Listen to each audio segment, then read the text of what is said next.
राधे राधे दोस्तों, आज हम आपको सुनाएंगे ज्येष्ठ मास में जलदान करने की कथा। अगर आप हमारे चैनल पर नए हैं तो प्लीज़ हमारे चैनल को लाइक करें, सब्सक्राइब करें और शेयर करें। बहुत समय पहले की बात है, एक राजा था। राजा बहुत ही दयालु था, लेकिन उसके राज्य में बहुत ही अकाल पड़ा हुआ था, तो प्रजा बहुत दुखी थी। राजा भी बहुत दुखी था कि कैसे वह इस कष्ट को दूर करे। लेकिन कुछ काम ऐसे होते हैं जो परमात्मा के हाथ में होते हैं। अब बारिश करना तो राजा के हाथ में नहीं था। कुएं, तालाब, बावड़ियां सूखने लगी। चारों तरफ पानी की किल्लत होने लगी। लोग त्राही त्राही करने लगे। पशु पक्षी प्यास के मारे जो मरने लगे। यह देखकर राजा बड़ा दुखी हुआ। अब जो राज्य के लोग थे वो धीरे धीरे राज्य को छोड़कर जाने लगे। इससे राजा और बहुत दुखी होता। वह अपनी प्रजा से कहता कि तुम यह राज्य छोड़कर मत जाओ, जरूर एक न एक दिन हमारी समस्या का हल हो जाएगा।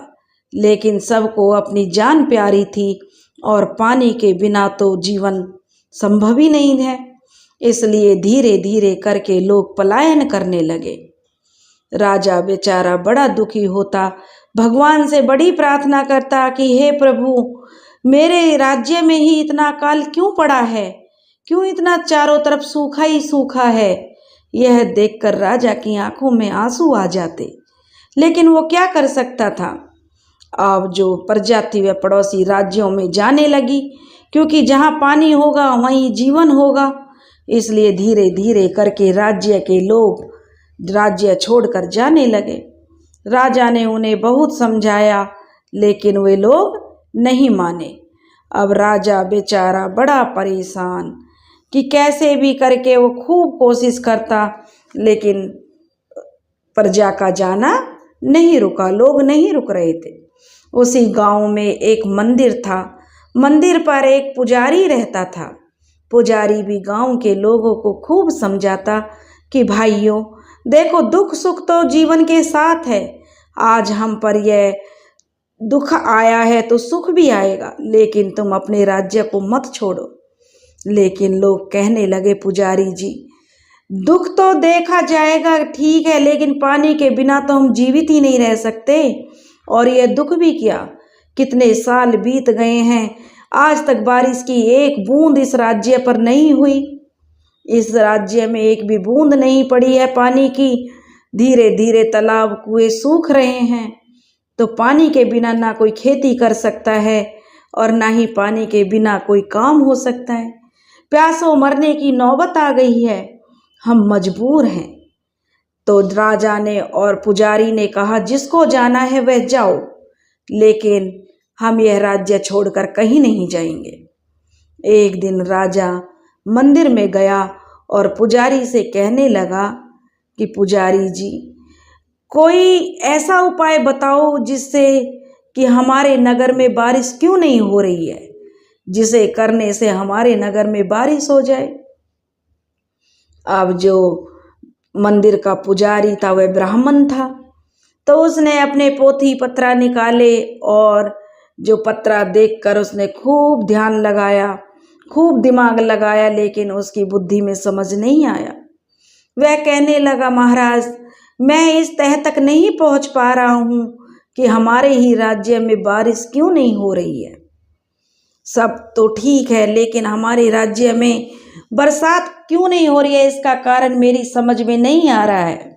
इसलिए महाराज, जंगल में एक साधु बाबा रहते हैं, वहीं उनका आश्रम है और वे अधिकतर भगवान में तपस्या में लीन रहते हैं, भगवत भजन करते हैं।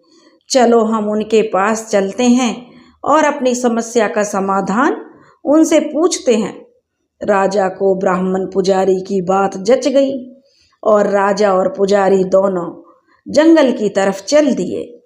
चलते चलते जब वे बीच जंगल में पहुंच गए तो उन्होंने देखा कि एक बड़ के पेड़ के नीचे एक तपस्वी जी बैठे हैं। एक चबूतरा सा बना हुआ था और उस पर वे तपस्वी अपने ध्यान में लीन थे। राजा और ब्राह्मण ने जाकर उन दोनों ने जो तपस्वी था उसको दंडवत प्रणाम किया।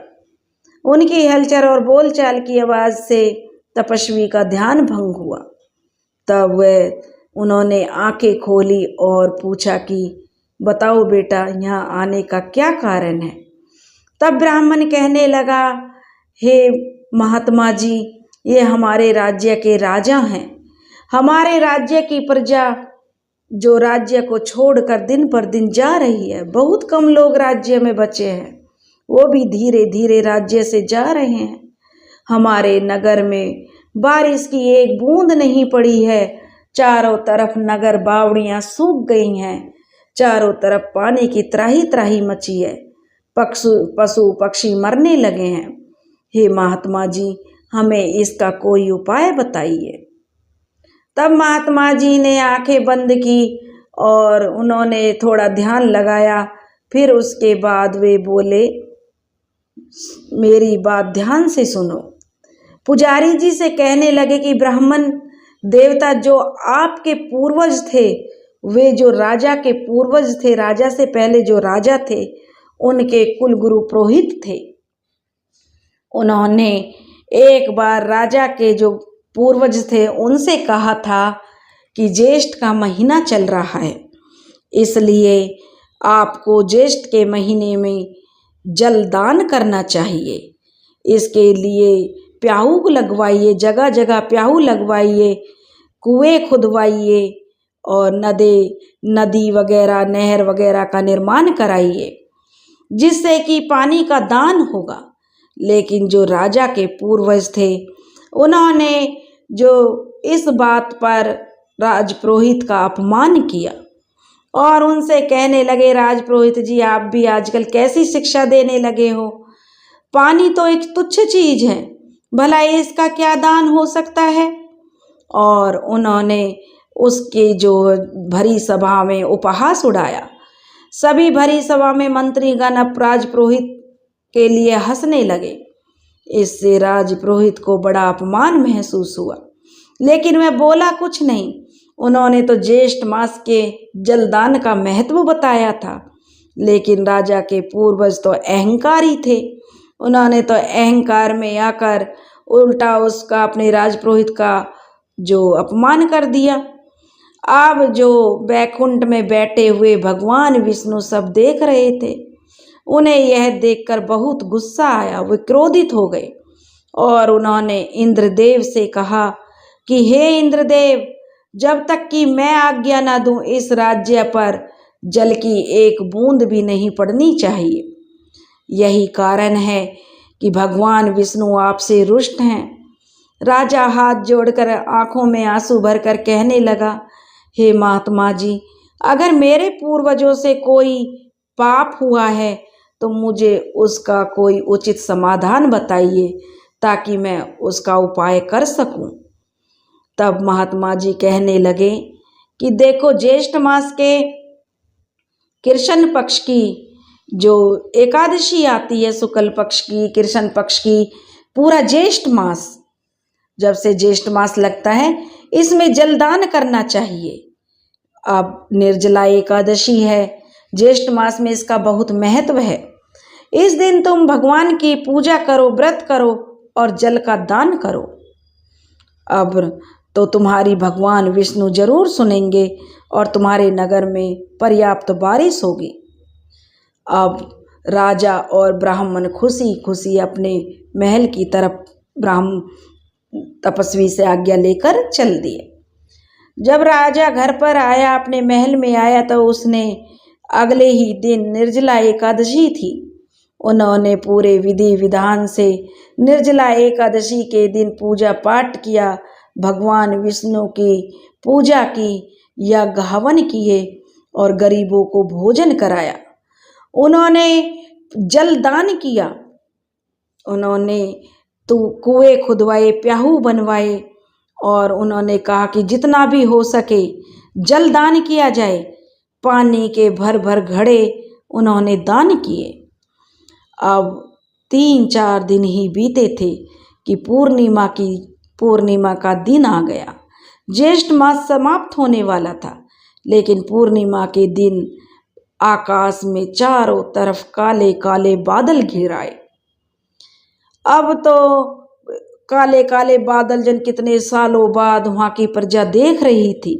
काले काले बादलों से लोगों ने अनुमान लगा लिया कि अब तो इंद्रदेव हम पर कृपा करेंगे, और खूब मूसलाधार बारिश हुई। उस राज्य में काफी बारिश हुई। प्रजा जन हर्षोल्लास मनाने लगी। प्रजा खुशी से झूम उठी। उसी रात राजा सोया हुआ था तो उसके स्वप्न में उसके पितृदेव आए, जो उसके पूर्वज थे। उन्होंने स्वप्न में दर्शन देकर कहा कि हे राजन, तुम्हारे सत्कर्मों के कारण आज हमें इस नरक से मुक्ति मिली है और हमें वैकुंठ का वास मिला है। इसलिए आज हमारी मुक्ति हो गई और हम वैकुंठ को जा रहे हैं। हे राजा, तुम्हारे दान पुण्य से और तुमने जो यह जल का दान किया है, यह तो अतुल्य है, इसका पुण्य तो महान है। इसलिए राजा, हमको मुक्ति मिल गई और हम अब बहुत प्रसन्न हैं। सुबह राजा ने यह स्वप्न अपने पुजारी जी को बताया तो पुजारी जी ने कहा कि महाराज, आपकी प्रार्थना स्वीकार हो गई। भगवान ने आपके ऊपर जो क्रोधित थे वे खुश हो गए। जलदान की बहुत महत्व है दोस्तों। ज्येष्ठ के महीने में कुछ भी चीज़, हमें खाने पीने की चीज़ें, खरबूजा, तरबूज, जलदान, रूह अफ़ज़ा पानी बहुत लोग बनाकर जलदान करते हैं, क्योंकि इसका जो पुण्य मिलता है वह अनंत है। एकादशी के दिन एक घड़ा लेकर और उसमें जल भरकर हमें दान करना चाहिए। इसका भी अतुल्य फल मिलता है। दोस्तों, अगर आपको हमारी कहानी पसंद आई हो तो प्लीज़ हमारे चैनल को लाइक ज़रूर करें, सब्सक्राइब भी करें और शेयर करना ना भूलें। राधे राधे।